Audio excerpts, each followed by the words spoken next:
Magandang hapon mga kaludi. Ito mga kaludi, nasa basuran ako. Puntahan ko yung naglilinis sa basuran namin na sibilyan dito sa ate. Ito yung naglilinis sa amin kaludi. Oh. Naman si ate. Yan, si ate. Okay, magandang hapon.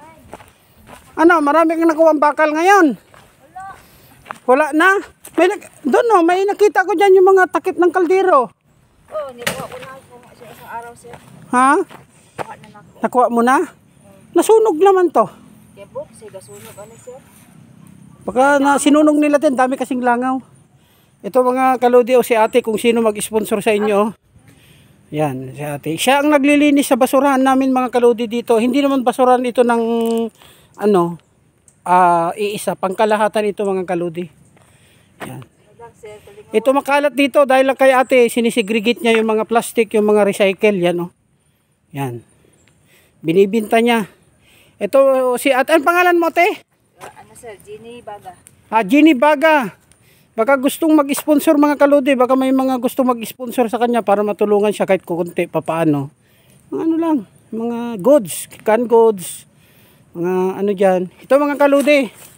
Taga saan ka te? Saka baba lang, sir. Puro Kipobia. Ay, puro Kipobia. Ito mga kaludi, ito yung kalakal ni ate oh. Alam nyo ba mga kaludi, maglakad pa si ate dito ng mga siguro nasa 800 meters paakyat ito. Tapos ibaba niya ito mga kaludi oh. Binta niya yung mga kalakal. Tapos yung mga plastic. Yan. Mura lang ito mga plastic dito siya sa bakal. Medyo ano. Oh, sa bakal. Magkano to te ang kilo? Ang plastic? Opo. 5 ang kilo. 5? Yung ano? Pero 4 at saka 4. Yung bakal lang yung ano. Sa si kuan mga kaludi, baka sa December o next month bibigyan ko si ate ng pang grocery niya. Kaya nakita ko, naawa ako. Nakita ko nung ilang araw dito na wala siya dito oh. Napakarumi ito pero ngayon malinis na naman. Hanggang kasi dito mga kaludi pag may nagtatapon hanggang dyan.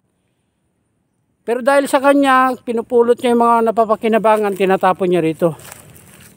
Yan. Si Ate Baga. Ano pangalan mo tayo? Nakalimutan ko. Jenny, sir. Jenny Baga. O mga kaludi, baka yung mga gusto mag-sponsor kay ate, kahit pa paano yung kunting lang, mga bigas-bigas, mga kon lang. O biruin mo mga kaludi oh, yung sinigligit niya, hahakutin niya yan. Ilang araw mo hinahakot to ate? Araw-araw ako sir. Ay, araw-araw pala siya dito kaludi. Malapit lang kasi yung ko kaludi, yung pinagtatrabahoan ko rito.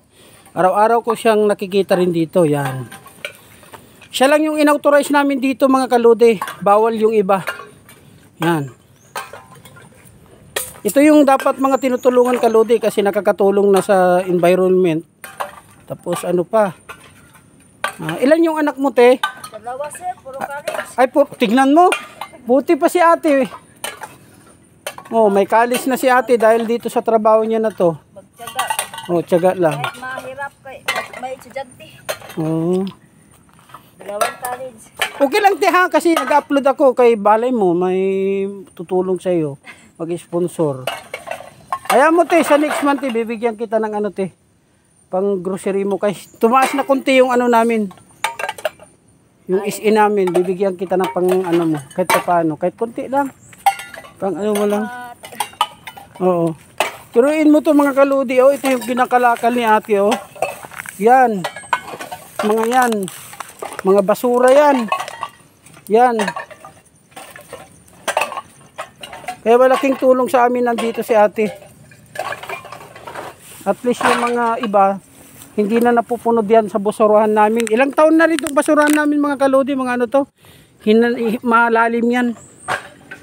Pero hindi gaano mapuno-puno dahil kay ate. Ate, salamat ate ha. Okay sir, salamat. Hayaan mo ate. Malay natin, may mabubuting loob na tutulong sa'yo. Makikita yung video na to. Okay, salamat sir. Informahan na lang kita ate ha. Sige ate, magpapawis muna ako. Sige sir.